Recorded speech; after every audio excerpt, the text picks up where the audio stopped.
All right. Hello, welcome to my presentation of Diffusion of Innovations.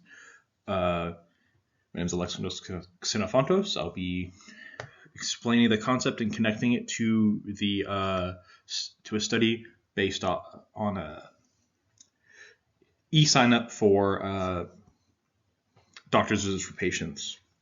So let me first talk about what Diffusion of Innovations is. It's a term coined by Everett Rogers in the 1960s. It's basically the rate that the technology and ideas and all sorts of things spread. And also it's how those people use that technology. So it can be anything from adoption of wigs, adoption of cars, switching from internal combustion engine all the way to switching to electric vehicles. The four key elements of diffusion of information are innovation, communication channels, time, and the social system in which we are trying to spread this information. This can be a lot of this theory is based off of the communication channels and the time. And those are the things that really matter the most, in my opinion, for diffusion of information. The innovation is what is being adopted, what is being changed. Like I said, it can be big and small things such as, using zippers over buttons.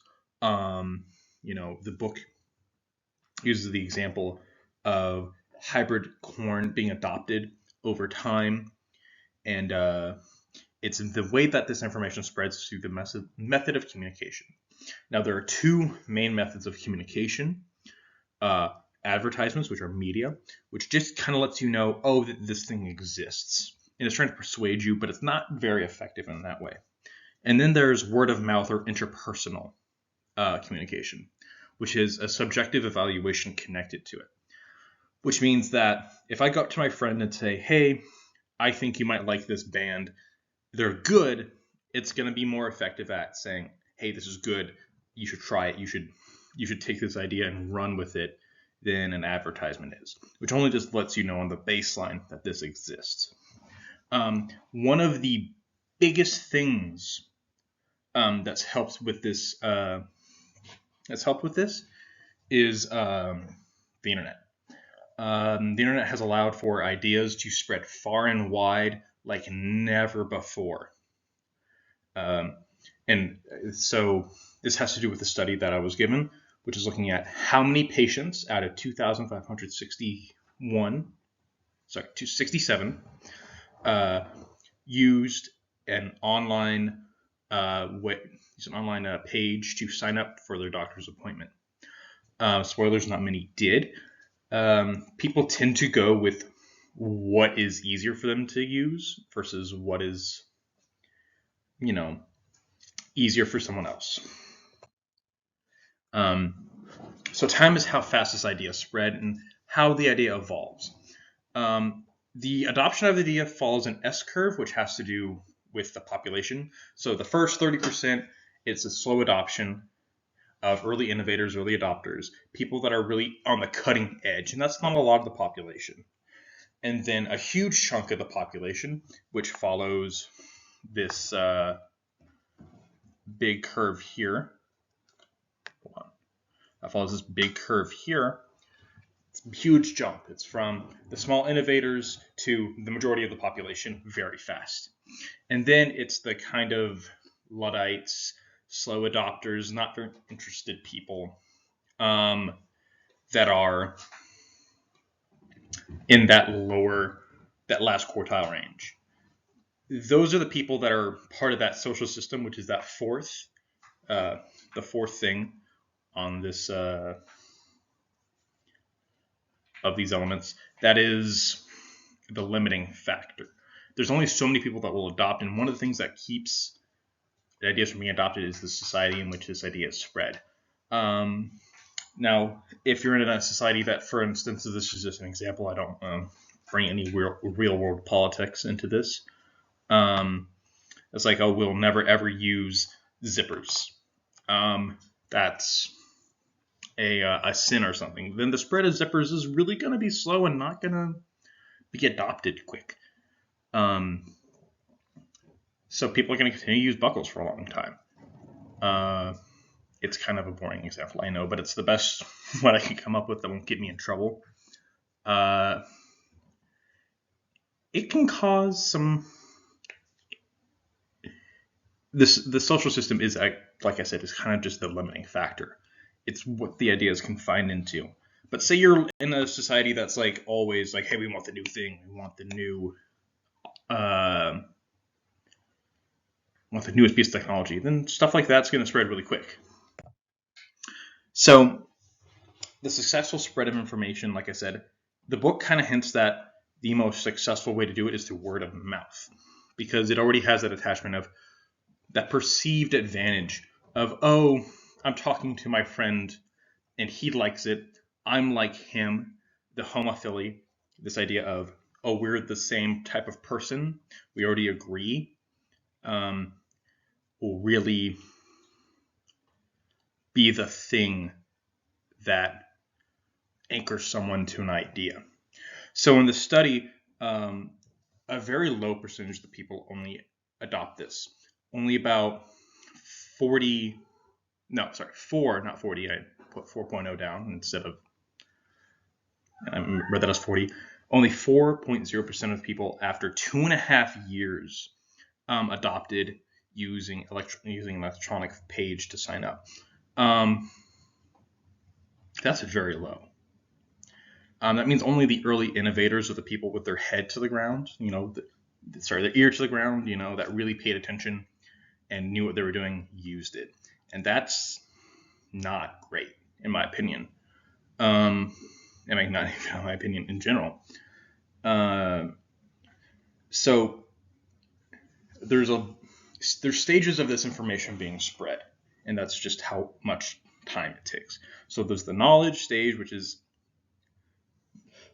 baseline knowledge that this innovation exists, this idea exists, and you know how to acquire it. So say I hear about a zipper. I'm sorry, I keep going back to the zipper idea. It's just the easiest thing in my mind to talk about. I know that it exists, but I can't really use this if I don't know where to get one. If I don't know that I can go down to the store and buy a zipper to install on my bag, I'm not going to be able to use it. But if I know where to go get it and know how to acquire and use it, it's going to be so much easier. And then there's the persuasion, which is getting the idea adopted. That's me spreading this idea. That's me going to my friends, hey, have you heard about zippers? They're pretty cool. I have a feeling I should pick a different example because that's lame as all hell. But whatever. So let me use this e-link. So in this electronic page, I use it, I like it, I try to tell my friend, he likes it, but then I tell my mom, and she just like, I don't want to use it. I've been calling the doctor all my life. It's easier for me to use the doctor's telephone than for me to use this electronic page because I enter my information, I gotta do all this, I don't know who sees it, I can't talk to a person, it feels less personal, and those are all fair ideas. And then we get to the stage of decision, which is, of these ideas, do we go with the e-page? Do we go with the telephone? I don't always have access to internet, so it's easier for me to use my cell phone because that's always on, but sometimes I don't have Wi-Fi, or sometimes I don't have data. So which one do I use? Which one do I make part of my habit is based off stuff like that. And then we go to the implementation, which is trying the idea in the first place and being like, does this work for me? Oh, I like this e-page. I like using an electronic way to sign up for the doctor. It's more convenient. It's simple. I just have to enter my information once ever and I say, oh, drop down menu. I want this time. Oh, I can reschedule it this way. And then confirmation is me sticking with the idea of saying, hey, this really works for me. I really like it. Now, unfortunately, the study doesn't have long term. It only follows 2.5 years, and the study didn't really ask if you stuck with it. It's how many patients really used it in the first place. And that's a problem in the study, in my opinion. And it keeps it from really reaching, from really truly being informative. Okay, so this is the adopters and the S curve. So the innovators, as I said, are like those early people that always have their ear to the ground. They're always like, okay, I'm using it now already. Might as well use it for my doctor. Those are the innovators. They make up the very beginning of that S curve. And then we get to the early adopters. They start picking up that S curve. And those are the people, they're like, hey, my 3 friends told me, my friend who's always, in the know told me about it. Maybe I should try it. And then they spread, and then they tell 3 of their friends. And those friends become the early majority, who become this big jump, and the late majority with this other big jump. And then we get to the laggards, which are the people that really don't do much. And that's like your great grandma, your grandfather, people that are like, I hate the internet. I hate using the online systems or whatever. Sorry for how bad that looks. Those people are the ones that slow down everything. They're the ones that sometimes never adopt it. And when it's these people that really don't adopt it, that's usually means that this was a successful idea. Those are the people that, if they're the only ones that didn't adopt it, it's a good idea. That's usually what it means. But if it kind of stops on this part, it's probably a bad idea. Only 3 people ever bought the Apple Newton. It was a bad idea. It's just the way it is. And actually, if we'll go back to a couple slides, if this thing will let me. Oh, it does not. All right. Basically, one of the things that makes diffusion of information or diffusion of innovation very interesting, especially to people nowadays, is that it's basically meme theory or mimetic theory, which I know might sound weird considering, grandma uses it on Facebook. But mimetic theory is the idea that just like there are genes that pass down information on a biological level, memes pass down information on a cultural level. It's an actual innovation from Richard Dawkins, The Selfish Gene. It's a real biological theory that basically states that if I have this one idea and I spread it correctly, it's going to last forever. That's kind of the basis of the theory. And that's why I kind of had these silly, goofy images in it, because it's the same idea. I'm diffusing this information, this idea, in a way that's easy for you to digest, in a way that's easy for you to approach, in a way that's easy for you to connect to.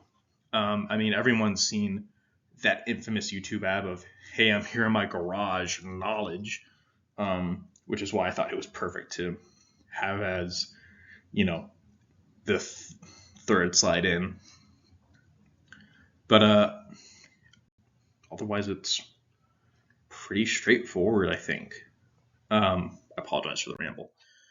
So this is basically just a really wordy way of having the summary of my, this is all the raw data. Basically, the thing that really kept people from using this was lack of computer access and lack of continuous access to the internet. Plus, I don't know about you, but I prefer talking to someone over the phone to make appointments sometimes. It's just easier for me. So I completely understand why this failed. Sometimes it's just difficult to enter this information. Like, you enter this information, and they're like, oh, you're missing this, or this isn't working, or the web page fails. And it's easier if you just call someone and they write it down for you, and they have the back access.